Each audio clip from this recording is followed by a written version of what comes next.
Hi, I didn't expect my face to be here this big, but it's me, your old pal Smarz, here for a little genuine nonsense. Thank you all for tuning in. Thanks for coming. You might notice that it's just me, just Smarz. I'm by myself tonight. Kelly is off doing impressive things. She is a true entertainer, and now that the world is coming back online, people want her around. I don't have that problem, so I get to hang out with y'all, and it makes me very happy. But seriously, Kelly is out at a gig, and we'll hopefully be back next week.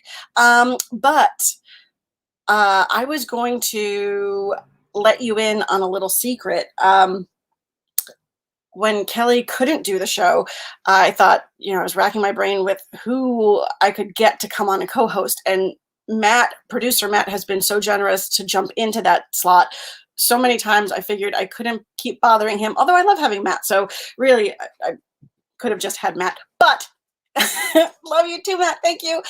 But instead, I got one of my favorite comedians and one of my favorite people of all time. And I could string it along, but I'm not going to, because I just enjoy this person so much. So friends, without any further ado, please welcome our good friend Dana Jay Bein to Genuine Nonsense. Hello. Hi. It's me, Bargain Basement Kelly McFarland. What are you doing? You are into the dark. What's happening? I'm literally in a bargain basement. I can't find Kelly. Is that you gone spelunking for McFarland's? I don't actually know how to spelunk. Hi, Loaf. Loaf says hi. I love Loaf. How are you? I'm doing pretty well. It's been a pretty boring year, so not much going on at all. So I had lots of time to jump in here in Kelly's absence. How are you? I'm doing okay. Bella World says Kelly's in the bottom of Filene's bin. Oh, I miss Filene's basement. Filene's. That's how grandparents say it. Filene's. My aunt used to say that all the time. She would go to Filene's, or she would go to the Costos. And I was like, Costco, and it was that Costco. That sounds like the bakery inside of a Costco. Yeah. The Costco. Dana, you're internet famous now. Nah. Am I? Are you? I don't even know what you're referring to at this point.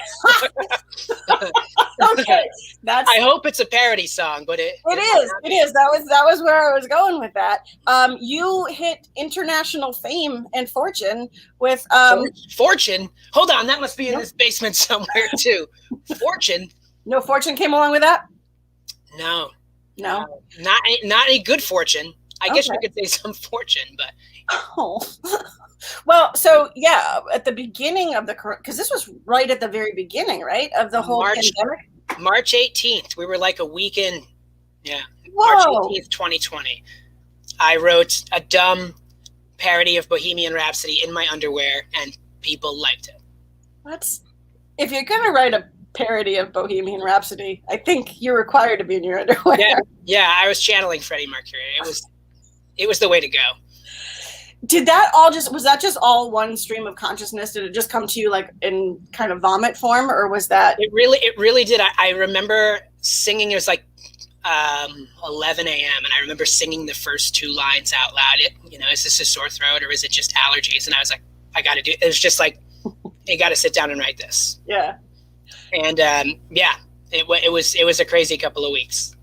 Yeah. What? So, do you know where it first where it first kind of caught fire? I know it was on Twitter, and then all of a sudden it was all over the place, and people were recording it. You were getting interviewed, So I noticed it was getting a lot of retweets and shares, and so what I did from there, I was like, this is because people wanted me to sing it, and I am not a singer. I'm certainly not a Queen singer. I can sing. No. Okay. This will devolve into the singing that I'm capable of. Yeah. So I challenged the internet to make their own versions, and that is kind of what pushed it to go viral. People were making their own video versions, and there were like hundreds of them when it was all said and done. And it was fun. That's amazing. Yeah. Wow. I feel like it goes to show, and I don't mean this as any sort of slight to you in any way, shape, or form, because it's happened to me, not on that level in terms of like, you know, that many people. How many Twitter followers do you have? I mean, right now I have about 10,000, but before that I had about 4,000. Wow. Yeah. So, but the tweet had like 45 million interactions, and like, you know, it was, and then it was like shared hundreds of thousands of times on Facebook. It was all over TikTok. It was, like, you know, Khloe Kardashian shared it. Whoopi Goldberg shared it. Jamie Lee Curtis shared it. It was like, what is happening? What is, yeah. So you're friends with all of the celebrities now. I mean, they live with me in this bargain basement. They actually pay the basement's rent. That's good. Somebody's got to. Yeah. With all that Whoopi money. That Whoopi money, that's my other job. Making them sweet, sweet Whoopi bucks. Yeah. Hit me up at whoopimoney.com. I just winked. Was that what that was?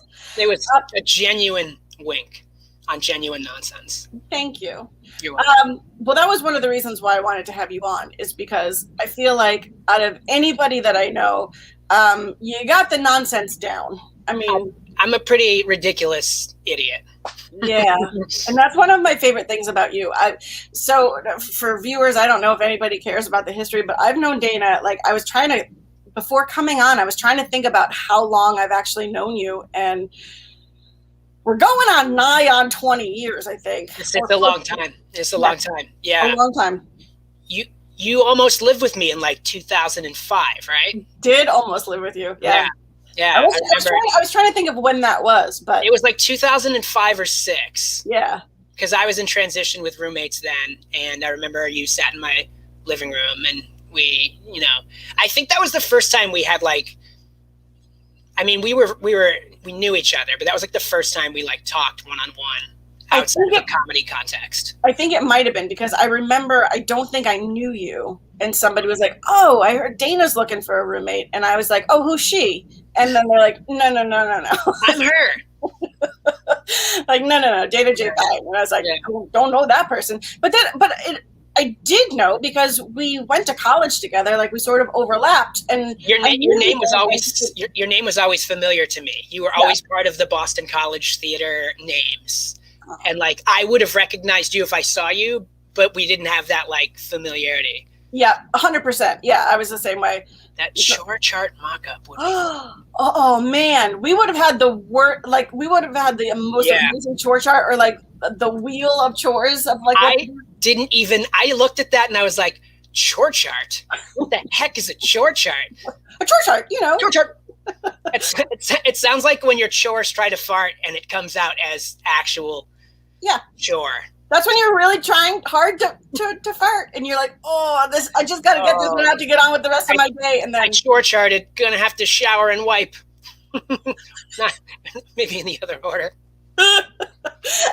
Yeah, you should wipe before that shower. No, I wipe after. No, that's just a waste of toilet paper. Dana. I don't care. I've got so much. Not a good shower either. Like, that's not great. Well, we're lucky to have you enough. Nope, we're gonna strike that. Reverse it. Nope, you're lucky to have me enough. We're lucky to have you enough. That'd be funny if you just cut me out, my video and audio. That was enough. Goodbye, Dana. Thank you.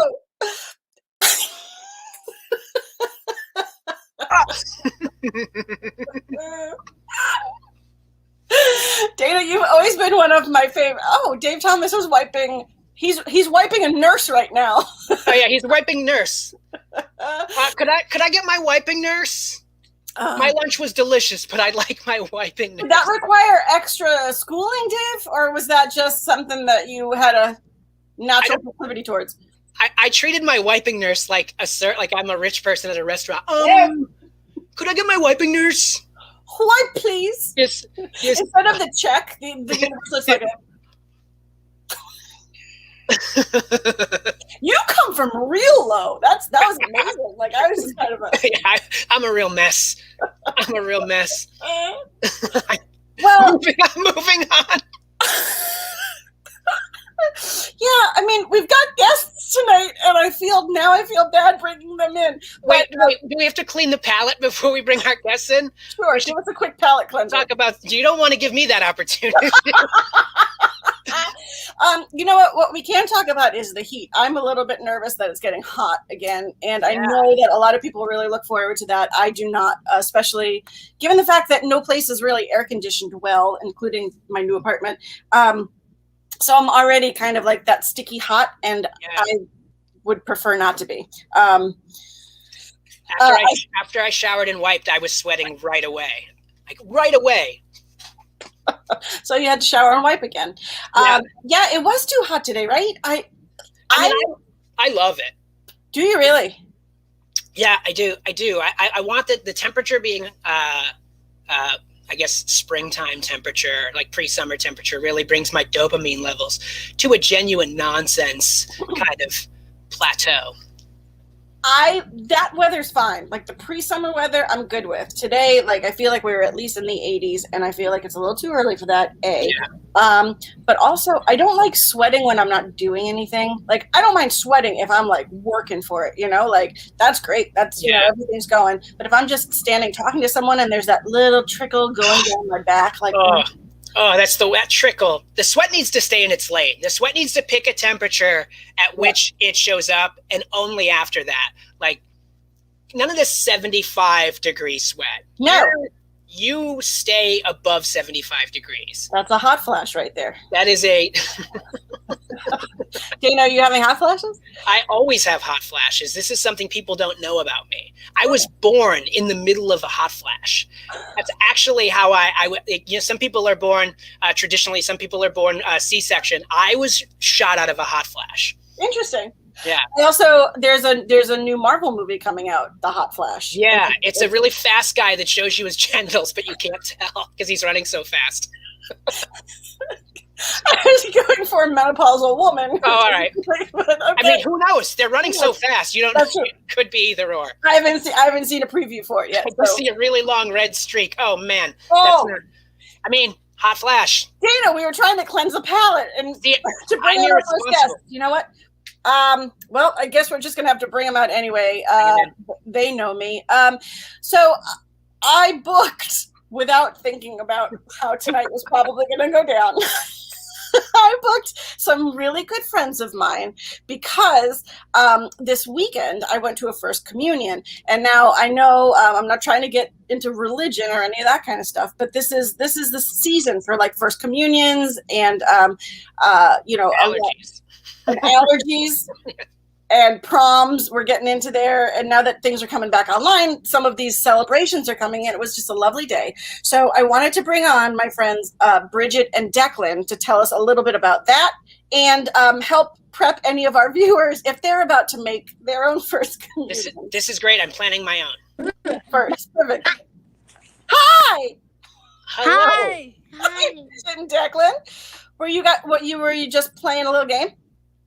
Oh, we're just doing our theatrical warm-ups, yeah. They look like a stock photo come to life. They're beautiful, aren't they?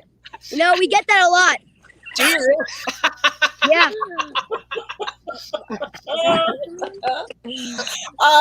So Bridget and Declan, thank you so much for joining us. Is somebody poking you, Declan, over on your other side there? No, that's our dog. That's the dog. Oh, okay. You got Orla May with you too, huh? Oh! Good doggy. Good dog. Wow, you both look awesome. Where are you right now? You look like you're having a beautiful day. We're at the Hingham Shipyard. Yep. Nice. Right by the water. So. Yeah. Oh, awesome. Now, Bridget. Yeah. You just made your first communion this weekend. That is correct. Thank you. I did my fact checking, and I'm going to ask Declan first because he was a spectator, as was I. And then I'm going to ask you for the inside scoop. Declan, all honesty, how'd it go? In my opinion, it went pretty well, yeah. There was some chatter, but overall, my sister was the glowing star of the show. So. Wait a minute. Who would dare chatter during your sister's first communion? Well, I guess I wouldn't say chatter. I'd say more screaming baby in the background. Oh my goodness. Yeah. Clearly a heathen baby.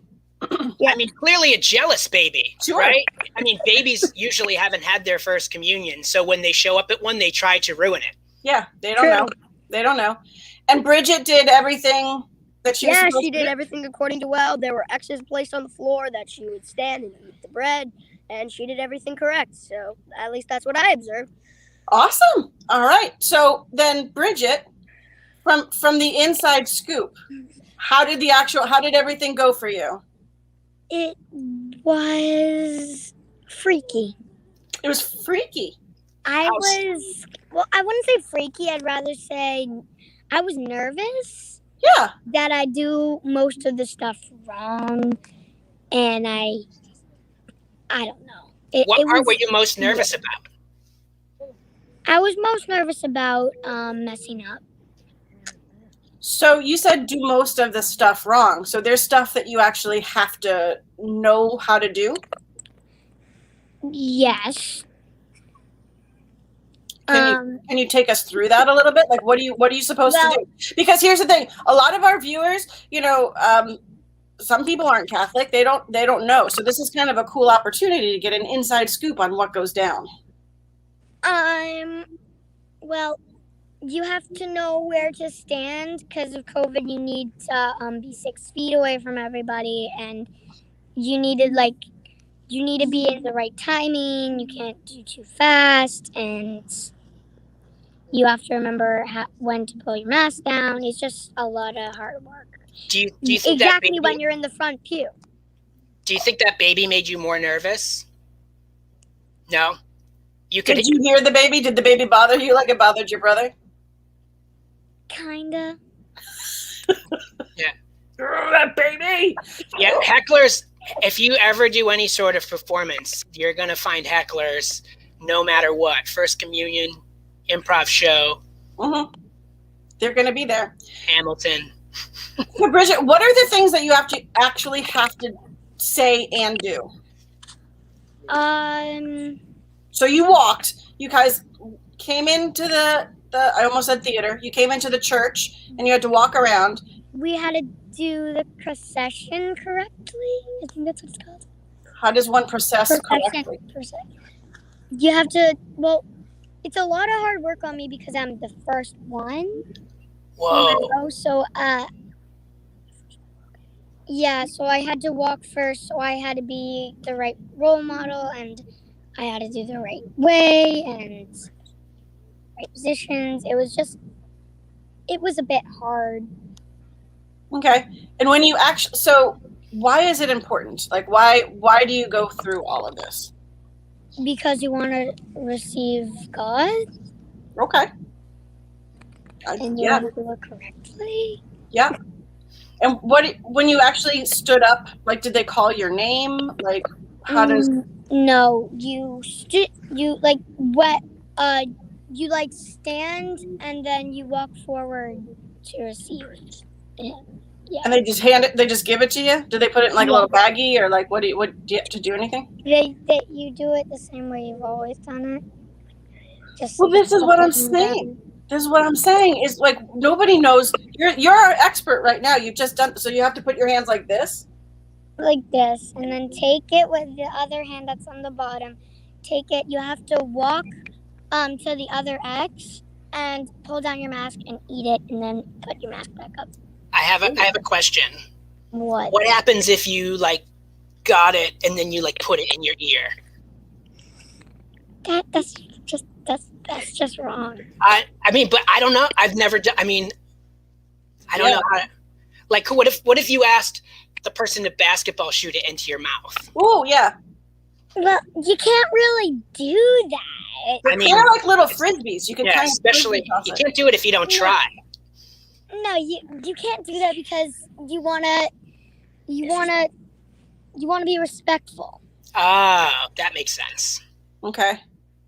And do you have to say anything? Do you have any lines? Well, just one, really. Amen. That's the only line. And you can say that whenever. No. Do you have to hold your breath and say it the whole time?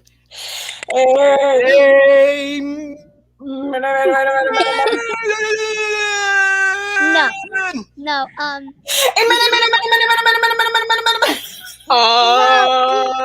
You say it when you're about to do this. So you do this, you bow, and you say amen.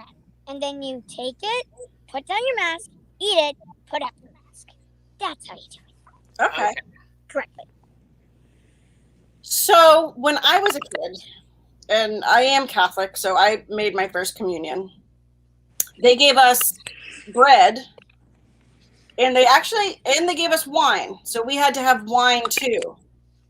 We didn't have the wine because of COVID reasons. You can't use the same exact cup because that's sharing, and you can't share because you don't want to share Coke. Gotcha. That's my mom's excuse too for not drinking wine, but there are other reasons.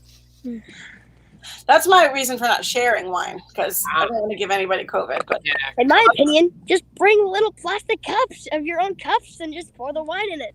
Yeah. I'm with that. Like, Yeah. come on, just Yeah. I mean, I've had the wine and it's especially good. I liked it, but you did.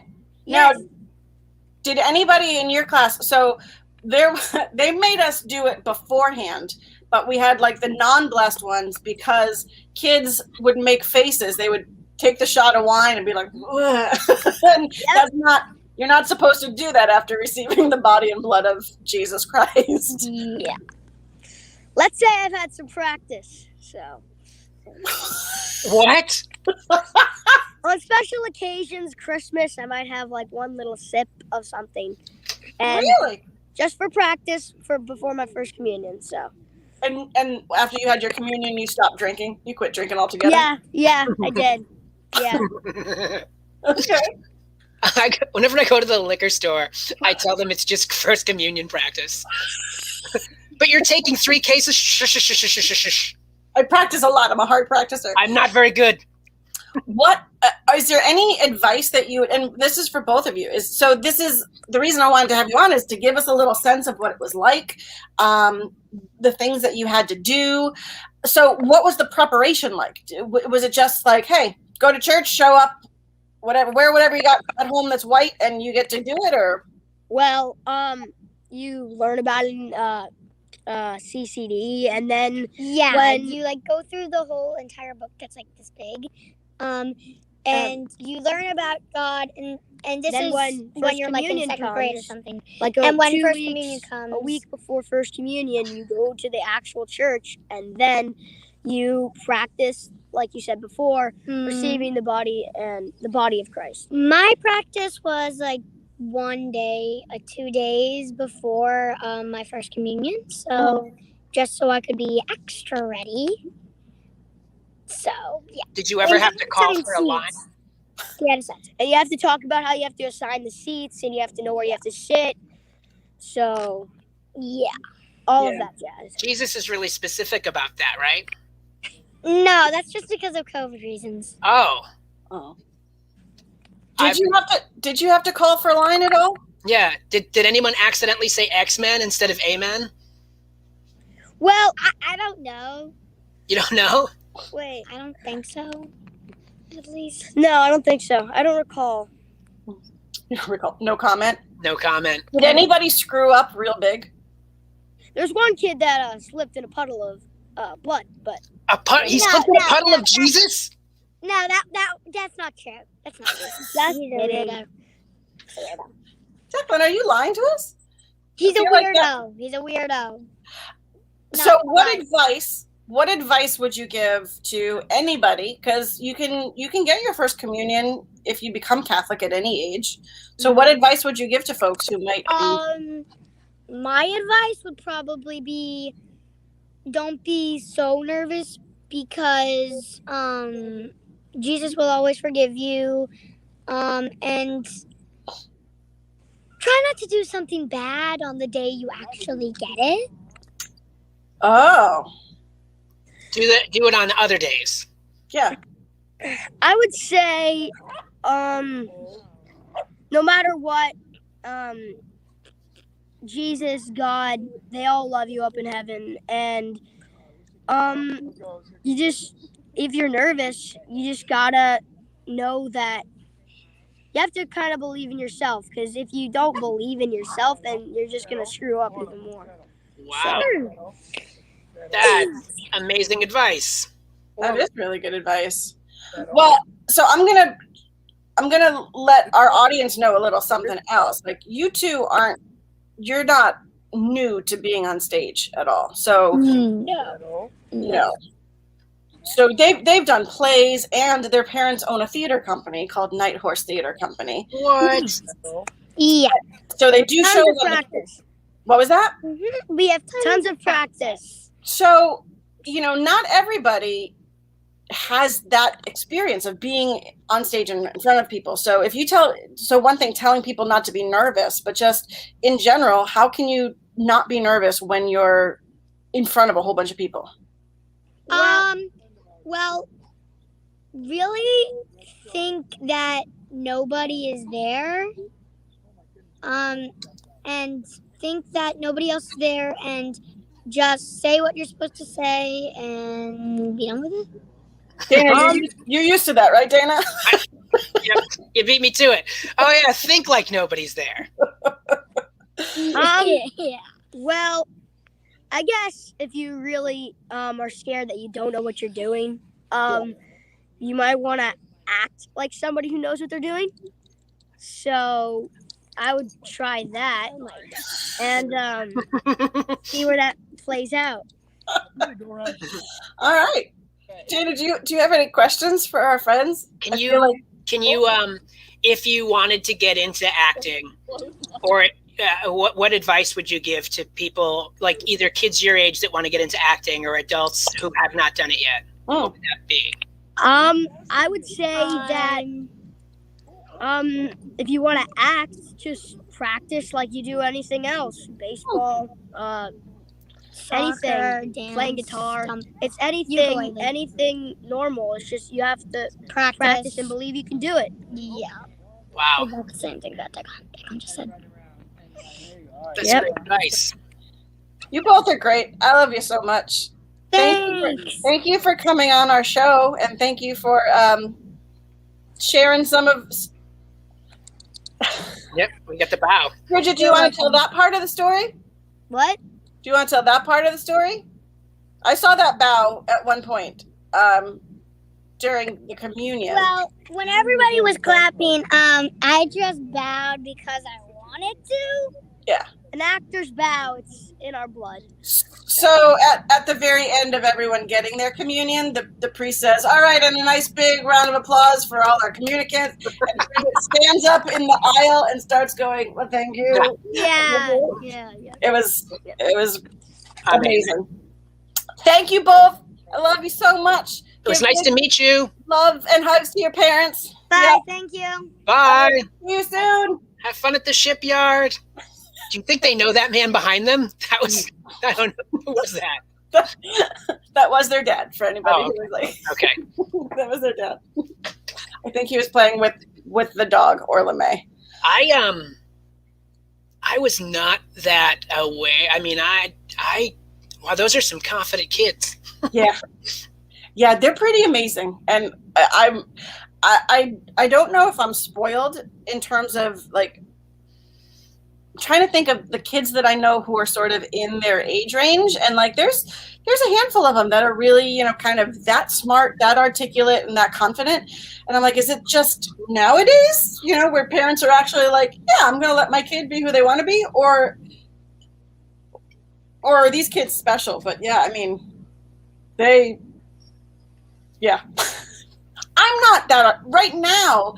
I'm not as articulate and smart and confident as they are. Yeah. In those tiny little bodies. They could teach our peers some lessons. Big time. Well, Like, Dana, you're kind of a big confidence preacher. Yeah. Where do you get that from? It's the best option. you know, like as humans, we're imperfect, and you know, so many people they try to hide their imperfections and, you know, glide through the world as if their mistakes are, you know, something that is a negative, you know, when mistakes are actually just a part of being a human. Yeah. And you know, if you can learn to either confidently make mistakes or be confident enough that you can pick up after your mistakes, and just fully embrace your humanity as a flawed, imperfect human, you'll be happier. We all try to polish our images in such a way where, you know, we only want people to see what we want them to see. But the reality is, when you show people your rough edges, or when you show people all of the mistakes you've made, you start to become more authentic. You start to become more human, and people start to open up about what their mistakes are and their insecurities and anxieties. And you actually start building, you know, community from the ground up. Because people start to feel like they can also be authentic. They can also share their humanity, their mistakes, their flaws, and do it in a way that is absent of shame, or maybe not absent of shame, but less shameful, less stigmatized, so to speak. You know, like, just learn to laugh at yourself, or learn to accept that, yeah, whoops, that happened, I'll fix it. So yeah, because that's something that I've always, one of the problems that I've had is that I've been told that I'm negative or that sort of thing, in part because I will point out my flaws or the flaws of a situation. And it's never to be like, oh, this is terrible, but it's like, okay, so here's what we got. And it was always my way of being realistic, but some people see that as not being necessarily positive. So where do you draw the line between sort of admitting flaws, or is it just the maintaining of the lightness, the levity about it, or what do you think? I think it's in the growth, right? Like, if there are a lot of people who will harp on and complain and exclusively point out the negative, and that's the only part of the work they'll do, right? If they're also owning their part in it, you know, fixing the behaviors that cause those mistakes and then growing, right? I think that's where you can draw the line. Some people, and I'm sure you know people like this, are just exclusively negative. There's no joy, and they don't seem to get beyond the stage of just talking about the negativity. You're not that type of person. You are reflective. You own your own, you know, your own part in things, and you know, you definitely do the work. So I think that, you know, that's the difference. You know, it's just like in anything else. It's like, oh, we can talk about this. We can talk about this. We can talk about this. But are we making any progress, right? And, you know, a lot of times we enable people's negativity by just listening to it. And sometimes that's all a person needs. They just want to be heard. But every once in a while, you call it out and ask them if there's any way you can help them fix it. Yeah. Is there any way I can help you get beyond this? Have you always thought this way, or did this kind of develop at some point? No, I've always been a softie, but I've always. What was the last movie you cried at? I cry at sports highlights all the time. I'm not kidding you. Like, so Kevin Garnett just got into the Basketball Hall of Fame. I watched his career montage, sobbing. I watched.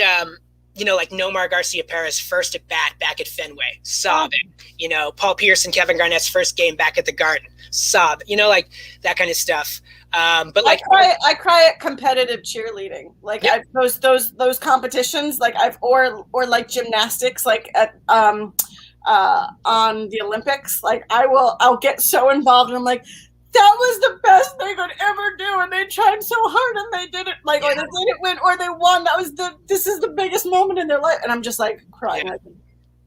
Or like those videos where someone who has a hearing impairment gets one of those is it cochlear ear implants, and then they can and they hear for the first time. Or and like that.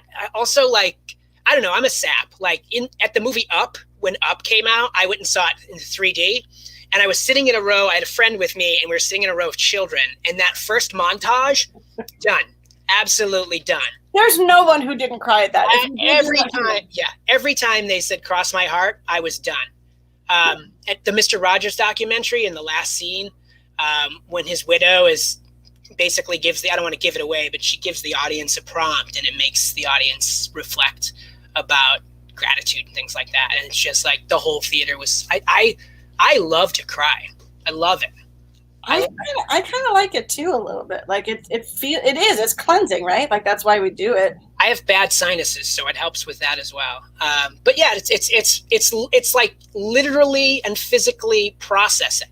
Yeah, right? It's your body processing. And I'm an ugly crier though. I'm not a good crier. Like there are those who are cute about it, and it's like every part of me turns red. Everything is just dripping. Although the one good thing is that my eyes are kind of hazel, but they're really more green than they are like brown, but not from far away.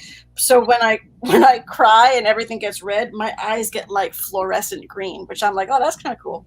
Wow. Yeah. Wow.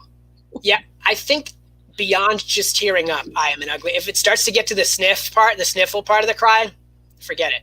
I'm not an attractive person to begin with, so you get me crying, and I have the same problem. Where it's like, if I'm not laughing or giggling, like my face gets all weird anyway. But then if my face is straight, people are like, "Why are you so mad?" I'm like, "I think it's just because I have little lips, and it just makes me look like I'm not mad. I got little lips." Speaking of little lips, I want to bring out our next guest. My favorite part of this whole gig, if we can call it a gig, and probably anyone who ever watches the show wouldn't say it's their favorite part, is I like making up just the worst possible segues. Yeah. For anything. Well, our next guest actually comes here with you, Dana. You may or may not recognize this person, right. But this is the guy that you see at the bus stop all the time. No. Yeah. Oh, come on. Oh, come on. Hey, Dana. Come on. Yeah. Hey, how you doing, man? I can never lose you. Yeah, well, I just follow you wherever you go. Yeah. Let me ask you guys something. It's Smarz, right? Yep. Smarz, what did you tune out of Dana talking about how confident he is? Like a minute in, 30 seconds in? That's about when I tuned out. I listened to the whole thing. Oh, you did? Yeah. I couldn't even manage to. Oh, that's the 34. I don't need that. Which of those buses is going to get you where you want to be? Where are you going? I'm less concerned about where I'm going. I'm more concerned about getting on a bus and being around where there's our buses. Where are you now? Are you in like Lenin Square? It looks like you're sitting in the middle of the street in Harvard Square. I am. I'm right in the middle of Mass Ave. They shut it down due to COVID. Well, Dana, I got talking. Well, hold on. Let me put on my retainer. I forgot that my fake tooth is out. Hold on a second. Let me put it in. Your fake tooth is out? Yeah, I got a fake tooth on my foot. Does that look? Oh. Are you all right? Are you okay? No, every time I put that in, it makes me gag. Oh. Is it yours? No, I mean, it fits me. Where did you find it? Harvard Square. Does that look pretty good? It looks good. Are you able to open your mouth and speak?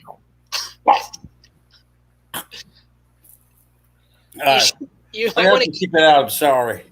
Well, that's okay. So, Dana, this gentleman phoned 2MB Studios when they announced that you were going to be covering for Kelly and said that, "Hey, Dana's going to be on. I got to get on." Yeah. This is the good old Twitch bus. said he was a close personal favorite or friend, one of those things, and that also that he was really knowledgeable about products and such. I know everything about products. I know everything about such. It's pretty easy. Hey, Ken! Tomorrow, yeah. What's going on tomorrow? Yeah, what's I'll meet up with Ken tomorrow. He just get out of jail. It's okay. Don't worry about it. are you going fishing? No. Why? It seems like you got a fishing hat on. No, this is a sun hat. I don't have a fishing hat.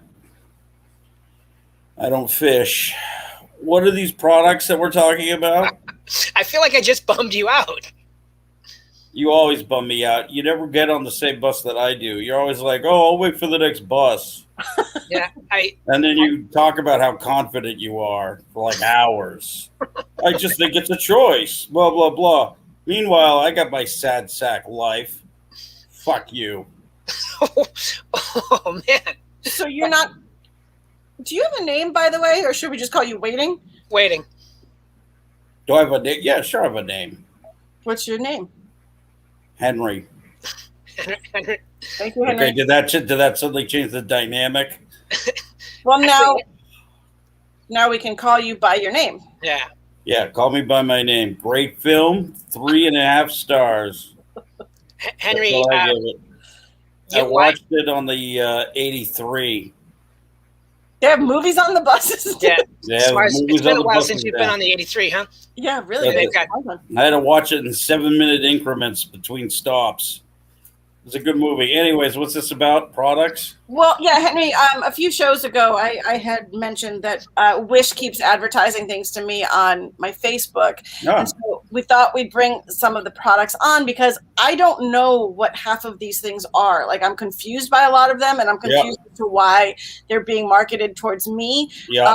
I do think some of them might be sexual in nature. I don't think the ones that I targeted are. So to anyone who might still be watching, if there's anyone out there, I'm really not trying to yuck anyone's yum. If anything, it just shows how ignorant or innocent I might be. But All right. so I'm just trying to get at what some of these things are. So I thought it might be fun since you told me that you were a product designer and expert. Product manager, product retailer. He's always got a box of things that he carries around. Got a lot of things I carry around. Is this the internet? Yes, we're on the internet now. No, I mean the products. Internet? Yeah. Well, yes, they're from an app, I guess. Okay. And I don't know why they're giving them to me. So I figured Dana and I could maybe speculate on what they might be for. He might even know. And then you can tell us what they're really for. All right. As long as my bus doesn't come, I'm happy to go over it with you. Okay, good. Which one? Which is the one that you're waiting for? 77 or the 79 or the 39 or the 465.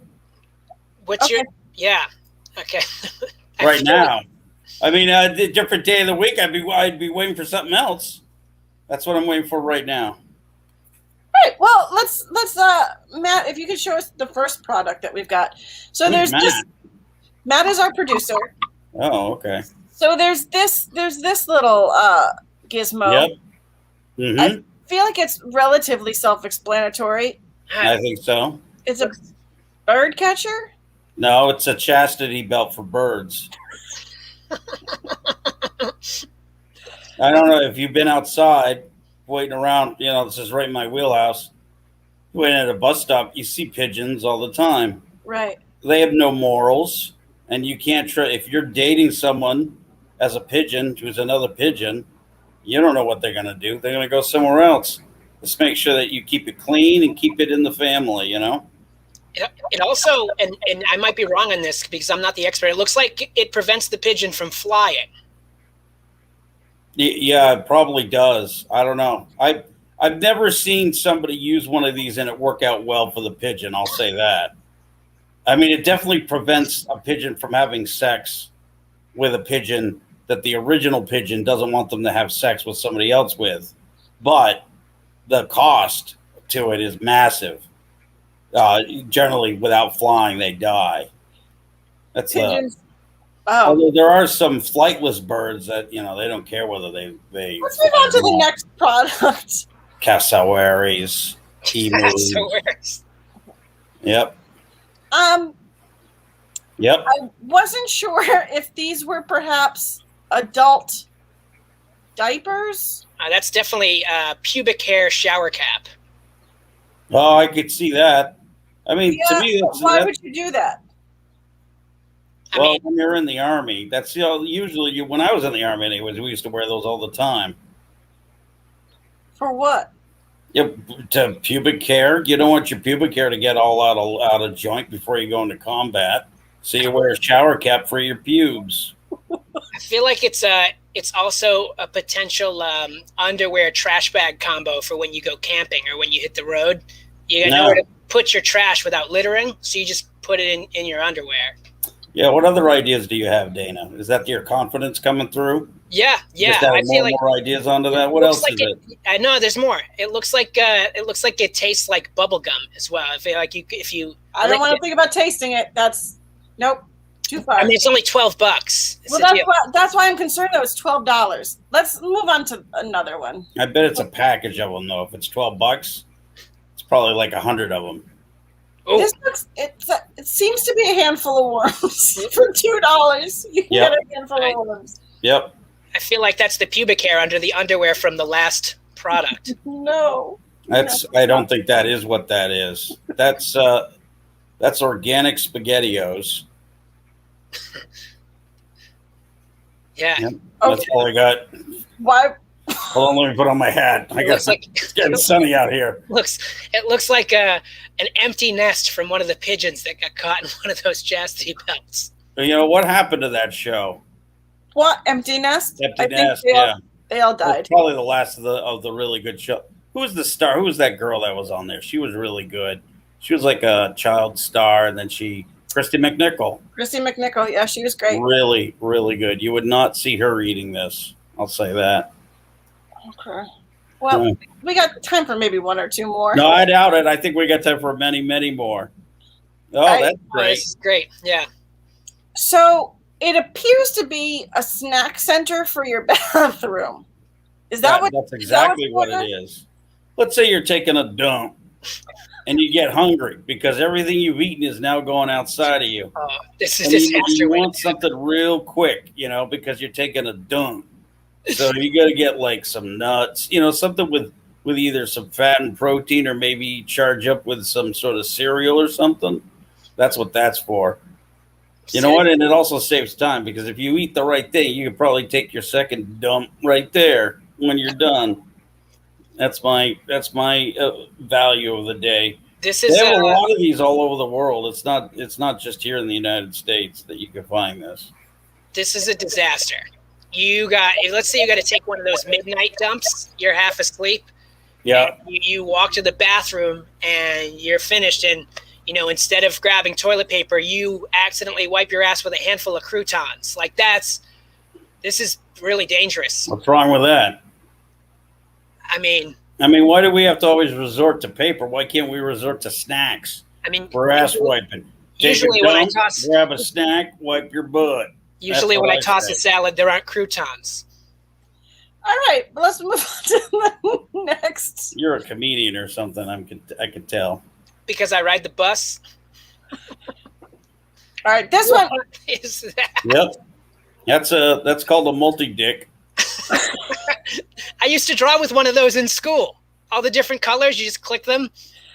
Well, that's not what you're supposed to do with it, but looks like somebody got a hold of one and now it's bleeding. Dude, it's only $1. It's $1. It looks like penis-shaped lipstick. Is that not what it is, Henry? I think it's just penises. I don't think it's penis-shaped anything. I think those are peenies. I think it's Freddy Krueger's kinky hand. Now that could be it too. There's got one that are knives and one that's a kinky hand. Well, it's funny that there's 6. I guess that's I figured there'd only be 5. Yeah. One for each of the fingers, right? I don't know. Yeah. I wouldn't touch that thing. I'll tell you that right now. I bet one of them's a snake. I like the super pink one. The super pink one makes me laugh. The one on the top? Which one's the super pink one? That one that's the one that's getting zoomed in on. Oh man. I can't quite see it. Is there any way we can zoom in on it even more? I don't know. Wait a minute. I don't think I've ever relief seen. map of Mars. That's what. Let's go on to the next. Hold on. Zoom Zoom in one more time. I don't think I've ever seen such detail on lipstick. Yeah. A lot of thought went into that. Usually when you get an artificial peenie, it's not as detailed. You don't see the entire vascular system. What's that? You usually don't see the entire vascular system on an artificial peenie. Okay, that was worth interrupting me for. What else you got? Is that the technical term, an artificial peenie? That's what I call it. That's what we called it in the Army, a peenie. Okay. But put your peenies in your jocks and get ready, because here comes Jerry, and you're going to have to attack him. Let's go on to the next and last one. Oh, great. This is good. Well, actually, there's two more, because there is one more that I'm very curious about. But so I don't know. It's a leftover Congo bar that I found on the 21. Sitting on a seat right next to me. No expiration date. I had no idea I could get $8 for it. You ever have a Congo bar? You like Congo bars? They're really good. They're delicious. Chocolate, coconut, cookie. It's delicious. You could trade one of those in for 8 of those peenie lipsticks. Oh, that's right. I could have 8 times 6. That's what? You're going to have 48 peenie lipsticks. 48 peenies. You think they'd like more than anything?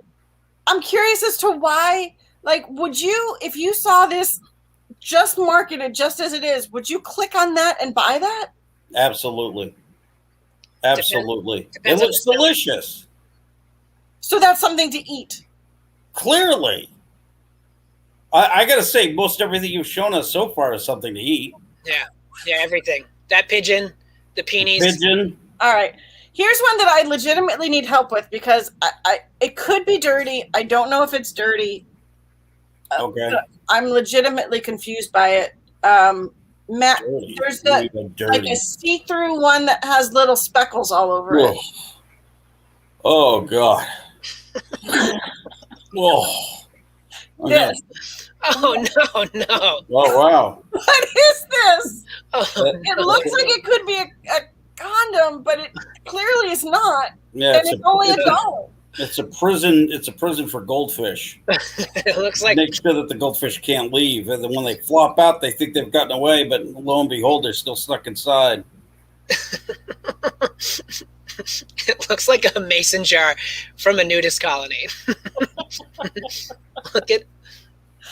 I'm legitimate. Anybody in the chat too? If there's anybody still there? Oh, that's like Jell-O. That's what it looks like, but I'm telling you, it's a prison system. It's an incarceration prison system for goldfish. Do you know how many goldfish escape from homes every year? Millions. And you got little boys, mostly little boys, who are upset about it.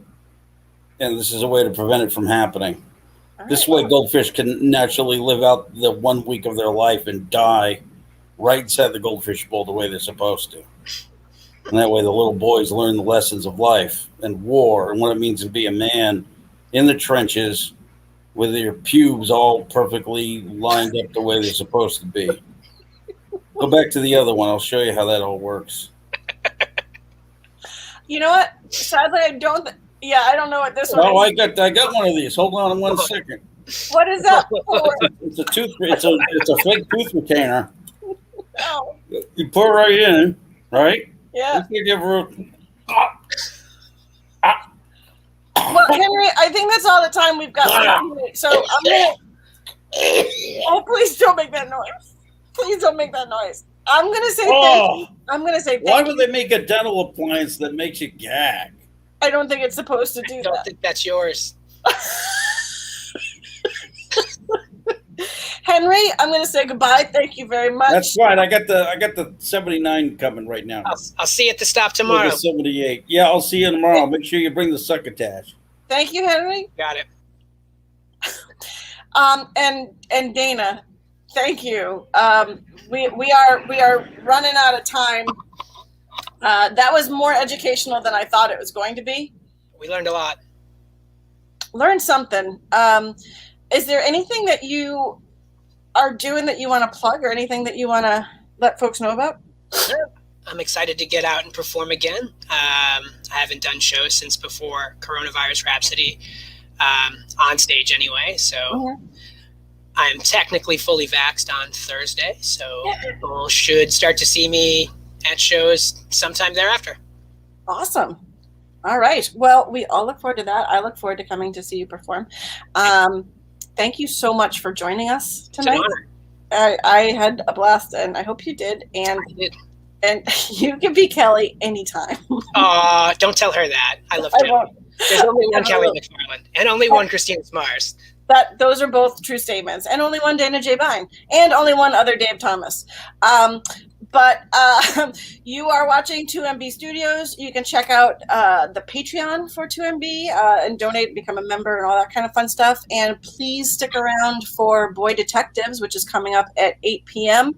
And check out all of the great things that 2MB Studios has to offer. We've got merch. And Dana Jay Bein, one more time. Love you. Love you. Thanks, everybody. Thank you. Good night. Good night.